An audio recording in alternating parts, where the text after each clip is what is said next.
நடிகர் திலகம் செவாலியே சிவாஜி கணேசன் அவர்களின் வியக்க வைக்கும் திரைப்பயணத்தில் 85வது படம் அறிவாளி திரைப்படம்.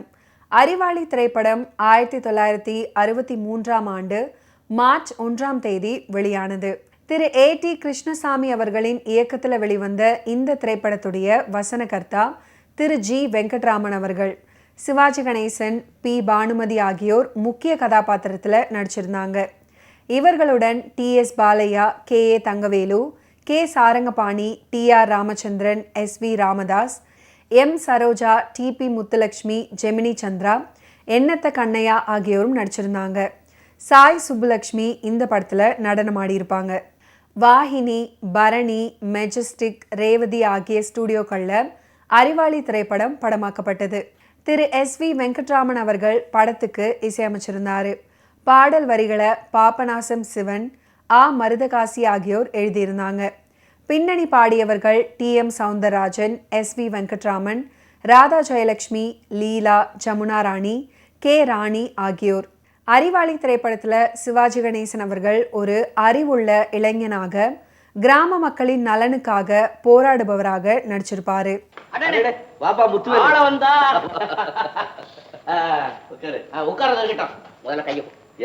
கைய கொடுக்குறது பல பரிசை பார்க்க போறியா?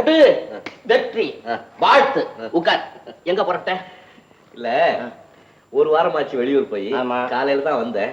அப்படியே வெளியே போயிட்டு வரலான்னு புறப்பட்டேன். ஓஹோ, ஆள வந்தாரு. நீ மட்டும் முன்கூட்டியே என்கிட்ட ஒரு வார்த்தை சொல்லி இருந்தீன்னா அந்த வீட்டுக்கு நம்ம 2 பேரும் மாப்பிளையா போயிருக்கலாம். நான் இந்தியா, நீ மனோரமா. அதுக்கு என்ன பண்றது? வேணாம், நீ அவசரப்படாம இருந்தீன்னாக்க ஒரு நாகரிகமான பொண்ணுக்கு நாகரிகமான கணவனா இருந்திருப்பேன். கொஞ்சம் பொறுமை இல்லை உனக்கு. நத்த வயித்துல பிறந்த முத்துவை கட்டிக்க வேண்டிய நிலைமை வந்துருச்சு. நானும் அவசரப்பட்டேன். அந்த வீட்டுக்கு வந்து சேர்ந்தான் ஒரு மனையன். நம்ம ஏக்குலவு. அது ஏக்குலவோ 7-8 லவோ. அந்த பையன் அங்க கொடுத்த கெல்தா நான் இங்க வந்து விழுந்தேன். நீ ஒண்ணு லக்கி சான்ஸ் தான்ப்பா எனக்கு. இது எது லக்கி சான்ஸ்? இது லக்கி சான்ஸ் ஆயுது. வேற என்ன? 60 வேலி நிலம், ₹1,00,000 சல்லி, அழகான பொண்ணு. ஐயோ ஐயோ, ராமா, பொண்ணுக்கும் பொண்ணுன்னு தான் பேரு. இந்த அடங்காப்படாரிக்கும் பொண்ணுன்னு தான் பேரா?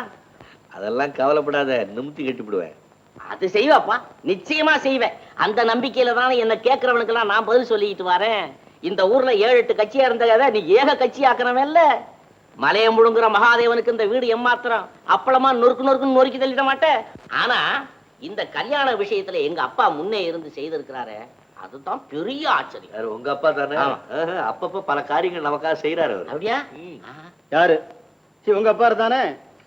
தூக்கத்துல கூட நல்ல மூச்சு விட மாட்டாரு.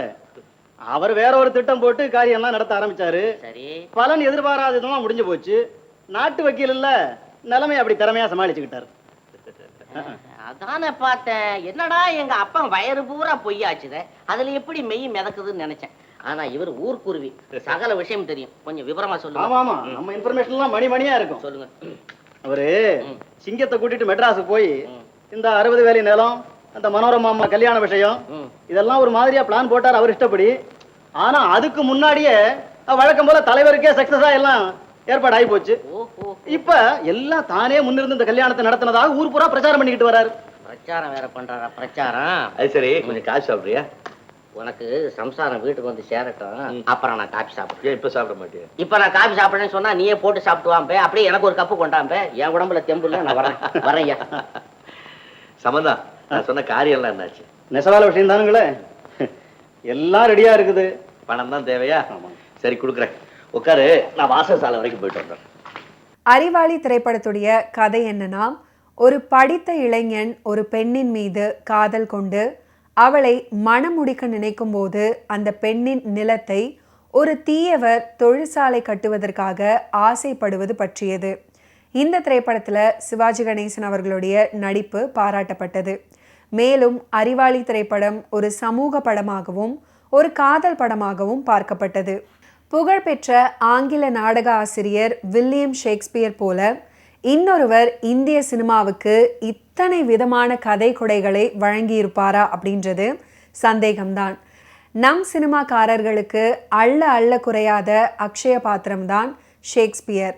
நம் மண்ணின் கதைகளான புராண இதிகாசங்களை எடுத்து பிழிந்து கொடுத்து அழுத்து போன நிலையில அவர்களுக்கு கை கொடுக்கிற வகையில ஷேக்ஸ்பியர் போன்ற அயல் நாட்டு படைப்புகளே இருந்திருக்கின்றன. பிற நாட்டு நல்லறிஞர் சாத்திரங்கள் தமிழ் மொழியில் படைத்தல் வேண்டும் அப்படின்னு பாரதி சொன்னது போல அப்படியானதொரு ஷேக்ஸ்பியரின் மூல கதையிலிருந்து உண்டானதுதான் அறிவாளி திரைப்படம். அது ஷேக்ஸ்பியருடைய நாடகமான தி டாமிங் ஆஃப் த ஷ்ரூ அப்படின்றது தான். உலக புகழ்பெற்ற இலக்கிய மேதை வில்லியம் ஷேக்ஸ்பியருடைய டாமிங் ஆஃப் த ஷ்ரூ நாடகம் பல்வேறு மொழிகள்லையும் திரைப்படங்களுக்கு அடித்தளமாய் அமைந்த சிறப்பான கதையமைப்பை கொண்டது. இந்த நாடகம் திரு YG பார்த்தசாரதி அவர்களுடைய UAA குழுவினரால் ஓ வாட்டர்கர்ல் அப்படின்ற பெயரில் நாடகமாக நடத்தப்பட்டது. இந்த நாடகத்தில் ஜெயலலிதா அவர்களுடைய தாயார் சந்தியா அவர்களும் அவருடைய சகோதரி வித்யாவதி அவர்களும் நடிச்சிருப்பாங்க.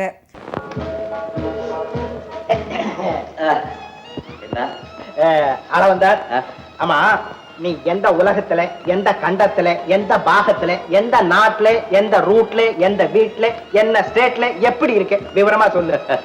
பழம்பெரும் உலகமாம் பரத கண்டத்திலே, தென் பகுதியிலே, செந்தமிழ் நாட்டிலே, அழகசிங்கபுரம் ரூட்டிலே, காந்தி கிராம பட்டணத்திலே, என் சொந்த வீட்டுல சுகமா இருக்கு. பலே பலே பலே பலே, வேஷ் வேஷ். அதெல்லாம் இருக்கட்ட, இப்ப நீ என்ன பண்ணிட்டு இருக்க என்ன? ஓஹோ, அதான் சொல்லிவிட்டியே சுகஜீவனம்னு. என்னது சுகஜீவனமா? என்ன சாப்பிட்டுட்டு சும்மா வீட்டுல உட்காந்துட்டு இருக்கேன்னு நினைச்சியா? வேற என்ன? உழுதுண்டு வாழ்வாரே வாழ்வார்னு குரல்ல சொல்றபடி காலேஜ் விட்டு வெளியே வந்தோடனே நம்ம நாட்டு தலைவர்கள் சொற்படி நேரா கிராமத்துக்கு போனேன். விவசாயத்துல ஈடுபட்டு ஆக்க வேலையில அப்படியே மூழ்கிட்டேன். அடே அப்பா, அப்ப மூழ்கணுமே இப்பதான் ஒரு தினசா வெளியில வந்திருக்க. ஆமா, உன் ஆக்க வேலையில நீ சாதிச்ச காரியங்கள் என்னப்பா? என்னப்பாவா, எவ்வளவு காரியம் சாதிச்சிருக்கேன். வீடு ஒண்ணுக்கு கட்சி 3, தெரு ஒண்ணுக்கு கட்சி 4ன்னு இருந்த எங்க கிராமத்தை ஒரே கட்சி, ஒரே ஜாதி, ஒரே மதம்னு செஞ்சு இந்த 5-6 வருஷத்துக்குள்ள இவ்வளவு வேலையும் நீ எப்படி செஞ்ச? அவ்வளவு ஐயாவோட பணமுடா. பணம், அதோட சலியாத உழைப்பு, மனோ உறுதி, தைரியம், அன்பு, கண்ணியம், கட்டுப்பாடு, எக்ஸெட்ரா எக்ஸெட்ரா எக்ஸெட்ரா. அதெல்லாம் போட்டேன். இப்ப உனக்கு எத்தனை சம்சாரம்? என்னது? ஐம் சாரி, எத்தனை குழந்தைகள்? அடியேன்னு கூப்பிடுறதுக்கு ஒரு சம்சாரம் ஏற்பட்டதுக்கு அப்புறம் தானடா குழந்தைகளை பத்தி பேச்சு. அடே, அப்படின்னா நீயும் என் மாதிரி கட்ட பிரம்மச்சாரி தானா? இல்லற ஜோதி இல்லாம இருக்கிறது நல்லா இல்லைன்னு எங்க பெரியவங்க எல்லாம் சொல்றாங்க. அப்படின்னா அங்க இருட்டாத்தான் இருக்குன்னு சொல்லு. பிரகாசம் அடைய செய்ய ஒரு பத்தினி தேவை. ஆமா, உனக்கு எப்பேற்பட்ட பத்தினி தேவை? நிறைய பணம் இருக்கணும், நல்ல நாகரிகம் இருக்கணும். அழகு அவசியம் இல்லை. அவசியம் இல்லையா? சரி, நிறைய பணத்தோட நாகரீகமான ஒரு பொண்ணு இருக்கு, நாகப்பாம்பு மாதிரி. ஆனா கிட்டவே நெருங்க முடியாதே. ஆட்சேபணம் இல்ல. பல்ல புடுங்கி மகிடி ஊதி படம் எடுத்து ஆட பண்ணிடுவேன். ஆனா தலையில நாகரத்னம் இருக்கோ? தங்கத்துக்காக உன்ன ஒரு சிங்க குண்டுல கொண்டு போய் தங்கம் இருந்தா சரிதான்டா. அது பெண் சிங்கமா இருந்தாலும் சரி, அசிங்கமா இருந்தாலும் சரி, காதலிக்காம கல்யாணம் பண்ணிக்கிறேன் விடு. அளவந்தா, நீ என்ன நாடி பிடிச்சு பாக்குறியா இல்ல உண்மையாவே சொல்றியா? உண்மையா தாண்டா சொல்றேன். என்னுடைய திட்டம் அப்படி. எனக்கு ஏராளமான பணம் தேவை, ஏழைகளுக்கு உதவி பண்ணு. பணத்துக்காக ஒரு நாயையும் பேயையும் கல்யாணம் பண்ணிக்கிட்டா பின்னால வாழ்க்கை சுகப்படாதேப்பா. ஏக்கலோ, அது நாயா இருந்தாலும் சரி, பேயா இருந்தாலும் சரி, பல்லு இல்லாத குமரியா இருந்தாலும் சரி, கண்ணு இல்லாத கன்னியா இருந்தாலும் சரி, நான் கண்ணியமா காலம் கடத்துவேன். இப்போ நான் அவ்வளவெல்லாம் ஒண்ணு டேஞ்சர் கிடையாது. நான் சொல்ற பெண் இருக்கே, சௌந்தர்யவதி, சௌபாகியவதி, சகலகலாவல்லி. ஆனா ஆனா என்னடா ஆனாவது? அவனாவது சண்டி ஒண்ணுதான். என்னது சண்டியா? சண்டின்னா சாதாரண சண்டி இல்ல. டே அப்பா, சொல்லி முடியாது. ஏக்கலவு, குண்டுமணிக்கு கருப்பு, சந்திரனுக்கு களங்கம், கோவிலுக்கு கோபுரம், இத போல சகலகலாவல்லியான ஒரு பெண்ணுக்கு சண்டித்தனம் சாமுத்திரிகா லட்சணத்துல ஒண்ணு. அது ஒரு அபூர்வ பிறவியா தான் இருக்கணும். இருக்கும் அப்பா, அந்த பிறவிக்கேத்த பிறவிதான்ப்பா நீயே. ஆமா, அந்த மை டார்லிங் சண்டி யாரோட பொண்ணு? யாரு மை டார்லிங்? என்ன இப்பவே சொல்ற? யாரோட பொண்ணு? சண்டமாரதும் தண்டபாணி பிள்ளையோட மக. ஓஹோ, தண்டபாணி பிள்ளை மகளா? அவர் நம்ம கிராமம் தான். நம்ம ஃபேமிலிக்கு ரொம்ப வேண்டியவர். அப்படியே அப்பாவோட பால்ய நண்பர். ஆனா அவரை நான் பார்த்தது இல்ல. அவரை உனக்கு எப்படி தெரியும்? எனக்கு வேற எப்படி தெரியும்? நம்ம கிளப்ல அவர் ஒரு மம்டி கமிட்டி மெம்பர். கமிட்டி மெம்பரா? அவர் இங்க அடிக்கடி வருவார்ல? எப்பவாவது எலெக்ஷன் டைம்ல ஒரு நாளைக்கு வருவார். ஆஹா, அந்த பெண்ணோட பேர் என்ன சொன்ன? அதாவது மாதா பிதா வச்ச பேரு மனோரமா. ஆனா மனோரமா? ஆமா, சொல்லு மனோரமா. ஊராரெல்லாம் சேர்ந்து வச்ச பேரு அப்பா மகாசண்டி. ஆஹா, ஆமா. ஏக்கலோ, நீ அந்த பெண்ணை பத்தி சொல்ல சொல்ல எனக்கு ஆவல் அதிகரிக்குது. ஐயோ, வா போய் ஏய், ஏய், ஏய், ஏய், ஏய், ஏய், ஏய்.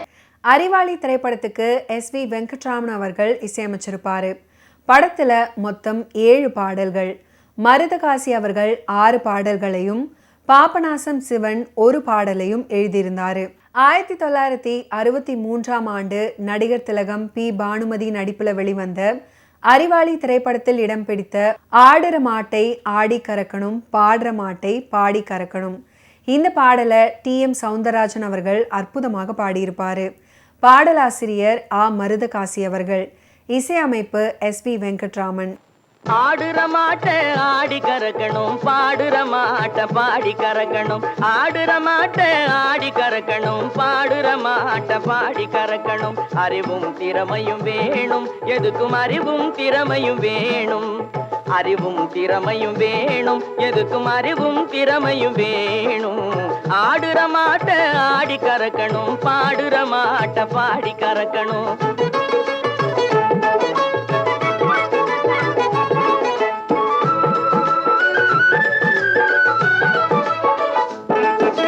காடு மேடாக தரிசா கிடந்த மண்ணு நெற்களஞ்சியமானது எப்படி என்று எண்ணு. காடு மேடாக தரிசா கிடந்த மண்ணு நெற்களஞ்சியமானது எப்படி என்று எண்ணு. அது பாடுபடும் விவசாயிகள் திறமையினாலே, அது பாடுபடும் விவசாயிகள் திறமையினாலே. நல்ல பலனுண்டு நாம் இதை உணர்ந்து நடப்பதனாலே. ஆடுற மாட்ட ஆடி கறக்கணும், பாடுற மாட்ட பாடி கறக்கணும்.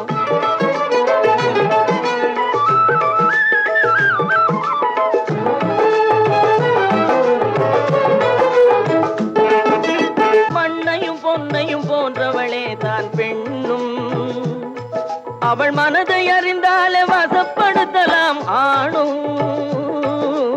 மண்ணையும் பொன்னையும் போன்றவளே தான் பெண்ணும், அவள் மனதை அறிந்தாலே வசப்படுத்தலாம் ஆணும். இதை எண்ணி பாராமல் பேசுவதால் பலன் இல்லை.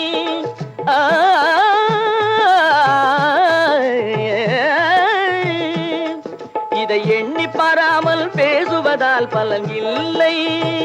பெண்ணிடம் இருக்கும் குறைகளை மாற்றுவதாண்களின் வேலை, பெண்ணிடம் இருக்கும் குறைகளை மாற்றுவதாண்களின் வேலை.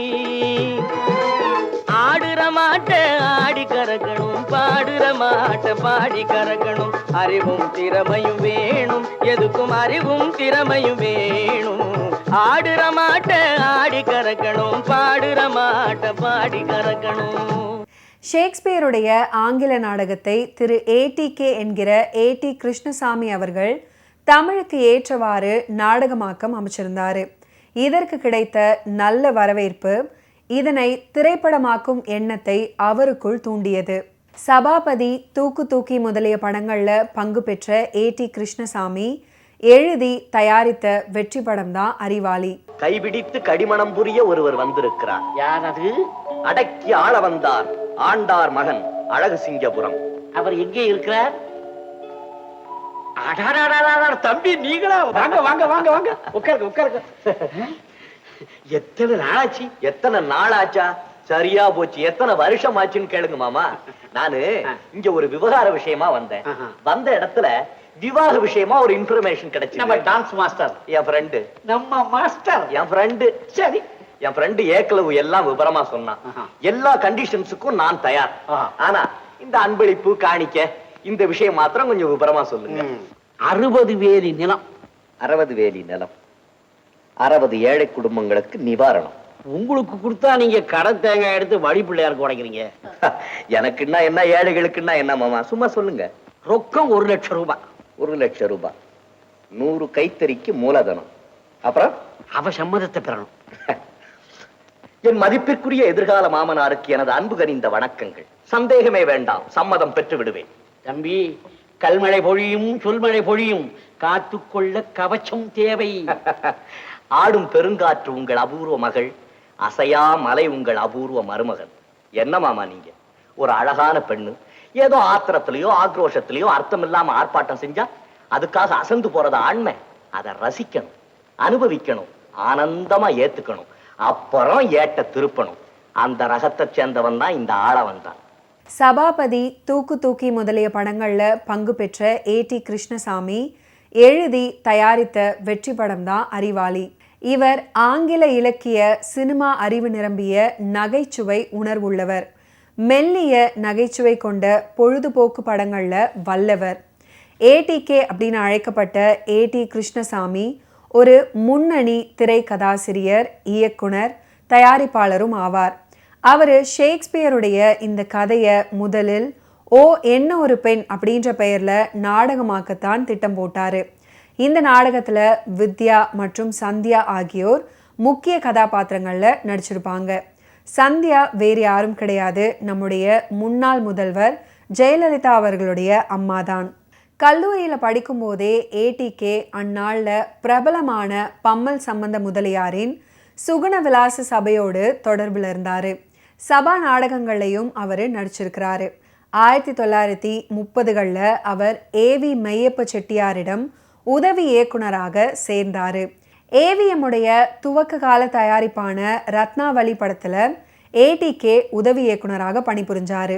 இப்படி நாடகத்தையும் சினிமாவையும் கற்றுக்கொண்டவர் தொடங்கிய நிறுவனம் தான் ஏடிகே புரொடக்ஷன்ஸ்.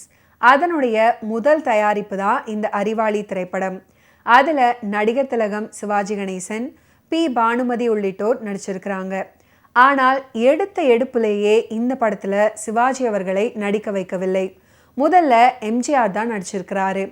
எம்ஜிஆர் அவர்களை நாயகனாக வைத்து சில அடிகள் படமாக்கப்பட்ட நிலையில் எம்ஜிஆர் அவர்கள் என்ன காரணத்திற்காகவோ அதிலிருந்து விலகி இருக்கிறாரு.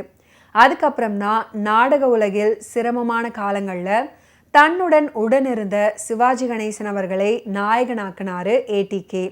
இந்த அறிவாளி திரைப்படம் வசூலை தந்தாலும் அது ஏடி கிருஷ்ணசாமி அவர்களுக்கு பெரிய அளவுக்கு கை கொடுக்கல அப்படின்னு தான் சொல்லணும். அதுக்கப்புறம் அருட்பெருஞ்சோதி அப்படின்ற படத்தையும் சோவின் மனம் ஒரு குரங்கு படத்தையும் இயக்கியிருந்தாரு அவரு.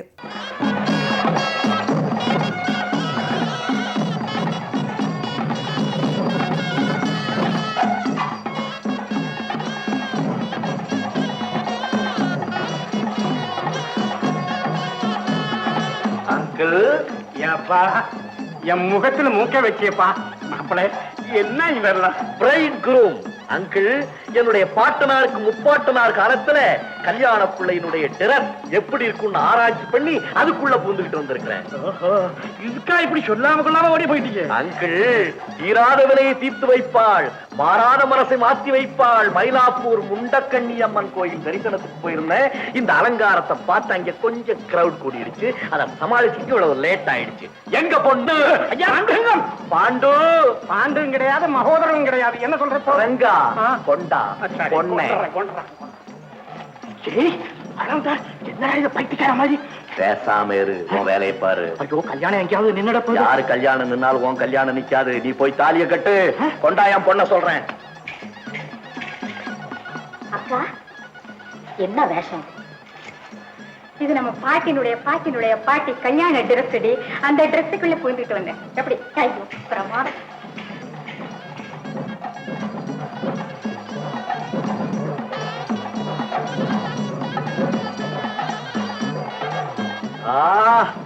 Beautiful, wonderful. கொண்டான் குறிப்பறிவாள் பொண்டாட்டின்னா இவளல்லவோ பொண்டாட்டி. ஃபைன், ஃபைனோ ஃபைன். எடுத்துட்டாங்க. என்னம்மா இது? ரெண்டு பேரும் சேர்ந்து இப்படி விளையாட என்ன அர்த்தம்? ஆளவந்தா, இந்த மனோரமா என்ற பெண்ணை வாழ்க்கை துணைவியாக ஏற்றுக்கொள்ள உங்களுக்கு பூரண சம்மதம் தானே? பூரண சம்மதம். அம்மா, இந்த ஆளவந்தாரை வாழ்க்கை துணைவராக ஏற்றுக்கொள்ள உங்களுக்கு பூரண சம்மதம் தானே? வேண்டாம் சார், அவங்க பதில் சொல்ல வேண்டாம். நான் சொல்லுவேன், சம்மதம். இந்திய பதிவு திருமண சட்டத்தின்படி சென்னை திரு தண்டவாணி பிள்ளையின் மகள் மனோரமாவை என் வாழ்க்கை துணைவியாக ஏற்று அவள் இன்ப துன்பங்களில் பங்கு கொண்டு இறுதி வரை ஒற்றுமையாக இருக்க மனப்பூர்வமாக சம்மதிக்கிறேன். அம்மா, வேண்டாம் சார், அவங்க படிக்க வேண்டாம். இல்ல, நான் படிப்பேன்.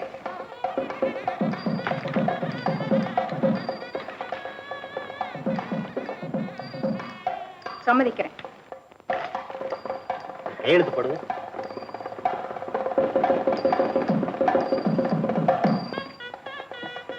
நீங்களும் கையெழுத்து போடுங்க. வேண்டாம் சார், அவங்க கையெழுத்து போட வேண்டாம். இல்ல நான் போடுவேன்.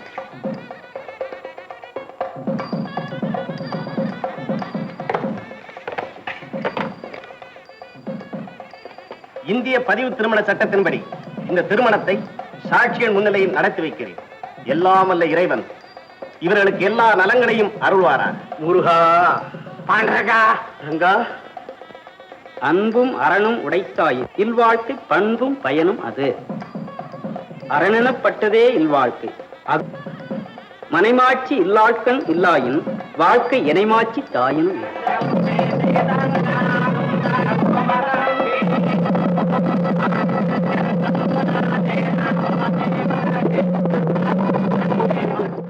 ஓகே வியூவர்ஸ், இன்னைக்கு நிகழ்ச்சியில் நடிகர் திலகம் சிவாஜி கணேசன் அவர்களுடைய ஃபிலிம் கெரியரில் நடந்த பல இன்ட்ரெஸ்டிங்கான விஷயங்களை நீங்கள் பார்த்து தெரிஞ்சிருப்பீங்க. மீண்டும் அடுத்தடுத்த எபிசோட்ஸில் சந்திப்போம். நன்றி, வணக்கம்.